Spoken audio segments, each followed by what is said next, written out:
Titanic was called the Ship of Dreams. No, it wasn't. Never once.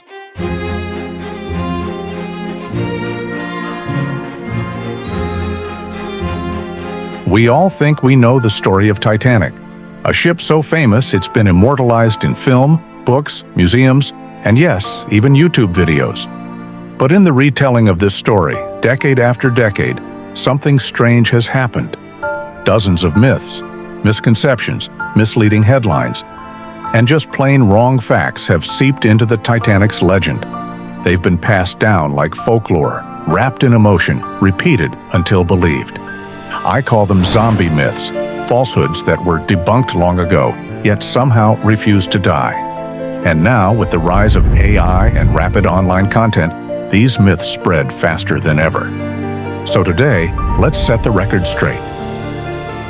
We'll tackle 3 of the most frustrating Titanic myths that just won't stay buried, starting with the one you've probably heard 100 times, the missing binoculars. One of the most enduring and emotional myths surrounding the Titanic disaster is this, that the lookouts in the crow's nest didn't have binoculars, and if they had, they might have spotted the iceberg sooner. This idea comes from Frederick Fleet, the very man who first saw the iceberg. He testified before the inquiry that glasses or binoculars could have made the difference. It's compelling, emotional, but is it true? Let's rewind. On that fateful night, Fleet and fellow lookout Reginald Lee were standing watch in freezing winds, their eyes straining against the dark. Suddenly, Fleet noticed something strange, a patch of sky that lacked stars, a black shape that swallowed the horizon. He rang the bell. He phoned the bridge. The rest is history. So what about those binoculars? Fleet and others recalled that on Titanic's delivery voyage from Belfast to Southampton, the lookouts had been issued a pair of binoculars by Second Officer David Blair. But when the crew reshuffled before departure from Southampton, Blair was reassigned, and the binoculars, locked in his cabin cabinet, left with him. Lookout George Hogg confirmed he returned the glasses to that locked cabinet. When lookouts later inquired about them, no one knew where they were. Charles Lightoller, the new second officer, hadn't been issued any for the crow's nest. The chief officer didn't have them either. Lookouts on other White Star Line ships, Oceanic, Adriatic, were accustomed to using binoculars. Fleet himself had served 4 years on Oceanic, always with access to glasses. So there was an expectation, even if it wasn't an official policy. The truth? Binoculars were expensive, fragile. They were typically kept in officers' quarters and issued only when deemed necessary. There was no hard rule. Captain's discretion played a role. And Titanic did have binoculars aboard, several in fact. A pair for the captain, each senior officer, and a permanent set on the bridge. Yet multiple captains testified during the inquiries that binoculars were not ideal for lookouts. They limited the field of view, hard to focus, easily blurred. One Dominion Line captain described them as blank tubes if not adjusted perfectly. Veteran mariner Edward G. Cannon said he avoided them on North Atlantic crossings altogether. So what were binoculars actually used for? Identification. Once an object was spotted, binoculars helped confirm what it was. But for scanning the horizon, they were more hindrance than help. Second Officer Lightoller made it clear, on dark nights like the night of the sinking, ice is best spotted with the naked eye. And even Fleet agreed, you see something first, then you use the glasses to investigate. So, why does the binocular myth keep coming back? Why do people still believe it could have saved the Titanic? The answer lies in how Fleet was treated after the disaster. He was grilled, pressured. He had spotted the iceberg, but it wasn't early enough. Why not? The simplest excuse was, we didn't have binoculars. And it stuck. It's not a lie. It's a coping mechanism, a defense, a human reaction. Over time, it evolved into one of Titanic's most famous myths, that a locked cabinet sealed Titanic's fate. But that myth ignores the facts. Even with binoculars, spotting a low-lying iceberg on a moonless night against a pitch-black sea would have been a miracle. Glasses or not, The ship was going too fast, too confident, and too late to avoid tragedy. The story of Titanic is not just a tale of sinking steel in icy water. It's a story of how we, as humans, try to understand disaster. We look for simple answers: heroes, villains, scapegoats. But sometimes the truth is more complicated. Binoculars didn't sink Titanic.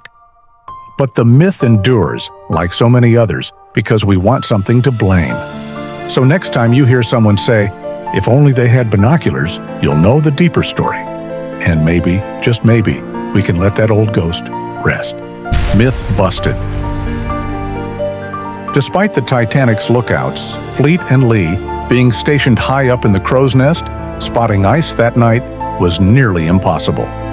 The sky was moonless, the sea unusually calm, and icebergs would have blended with the dark water below.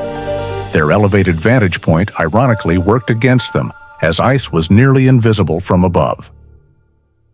Posting additional lookouts at the ship's prow might have helped, but that wasn't done. During the inquiry, Fleet cited the lack of binoculars as a contributing factor, though it's doubtful they would have made a difference. Standard practice didn't involve scanning with binoculars constantly. The real oversight was perhaps the failure to place eyes further forward.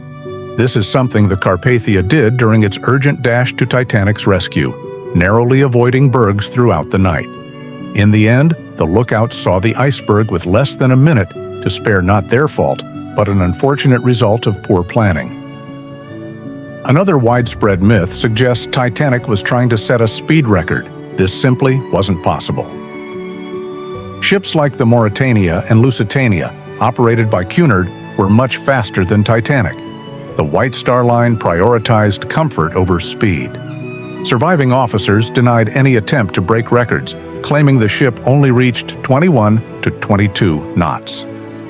While Bruce Ismay, the company's chairman, allegedly talked excitedly about Titanic arriving earlier than scheduled, his conversations seem more driven by pride than pressure. Documents show that Ismay actually opposed early landings, believing them inconvenient for passengers. Over time, however, company correspondence reveals a shift, likely influenced by others in the White Star Line, toward accepting Tuesday night arrivals. Even so, there's no clear evidence that Ismay directly instructed Captain Smith to speed up. The final decision, according to standing orders, was left to the captain's discretion based on weather and navigation conditions. In truth, full-speed navigation through iceberg zones was common at the time, seen as safe when the skies were clear. Unfortunately, the night Titanic struck the iceberg, clarity masked the danger.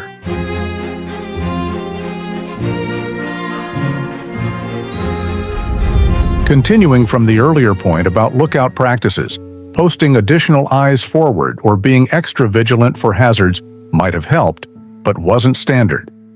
One practical reason for maintaining speed is that a ship at full steam is actually easier to steer. With strong forward momentum and flow over the rudder, the vessel becomes more responsive to helm commands. Ships don't turn like cars, they glide and respond slowly, requiring speed to maneuver effectively. Titanic was moving at 21 knots, well above what's needed just for steerage way. That night was unusually clear and eerily calm. In the long careers of Titanic's officers, it was likely a condition they'd rarely seen. Captain Smith was placed in a strange position. It was a moonless night, but visibility was perfect. Standard procedure in fog or poor conditions involved slowing down, illuminating the ship fully, and regularly sounding the horn. But in clear conditions, there were no such requirements. Smith decided to continue at speed and told his officers to wake him if the weather changed. At the time, it was common practice for large liners to steam full speed ahead if visibility was good. Titanic's officers testified to this, and so did other shipmasters, active and retired, during inquiries. There may have been some professional pride involved. The loss of Smith and Titanic was seen as a stain on the British merchant marine, prompting many to defend him.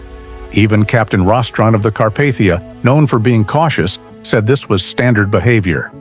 Based on decades of maritime tradition, maintaining speed in clear conditions was just the norm.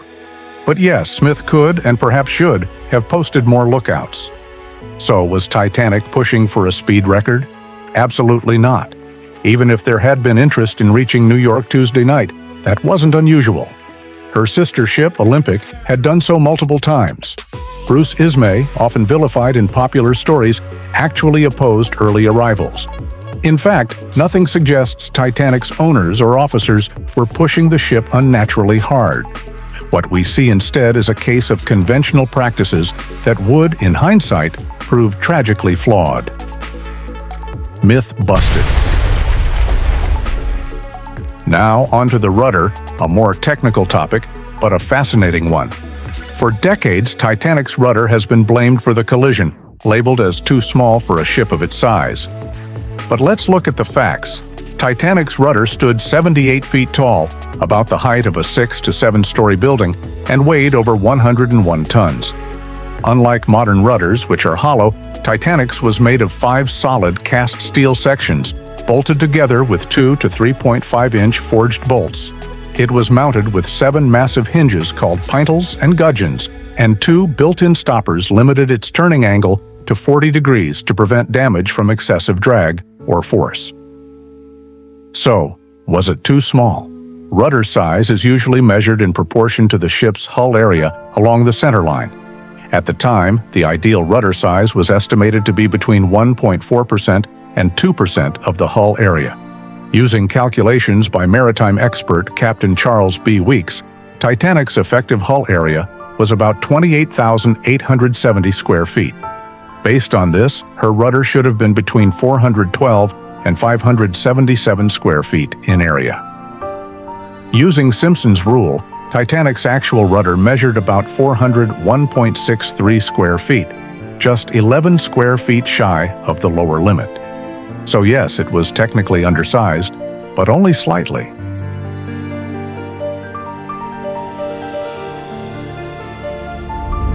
Still, rudder size isn't the only factor. Titanic was said to handle well.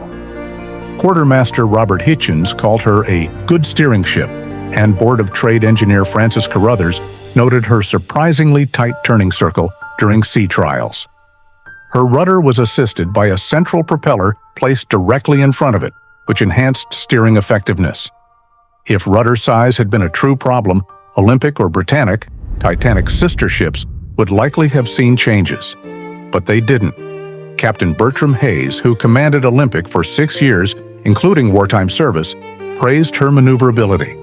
In one case, Olympic even dodged and rammed a German U-boat. Titanic was not a clumsy giant. She was fairly agile for her size, but the iceberg collision wasn't a typical hit. It appears Titanic barely clipped the berg.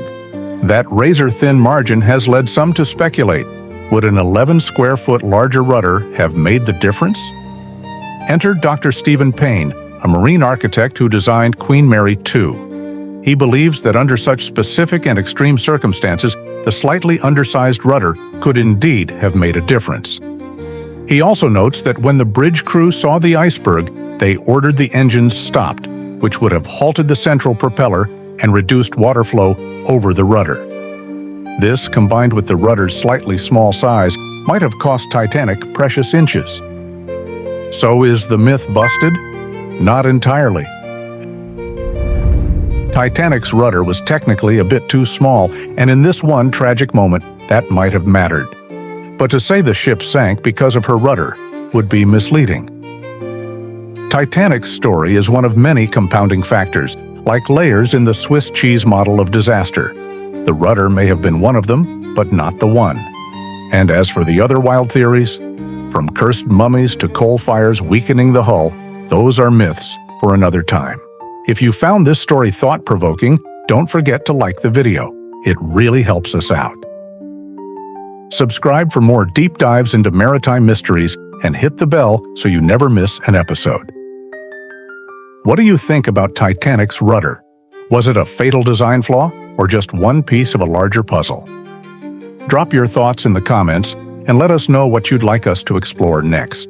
Icebergs, shipwrecks, lost expeditions, we're just getting started.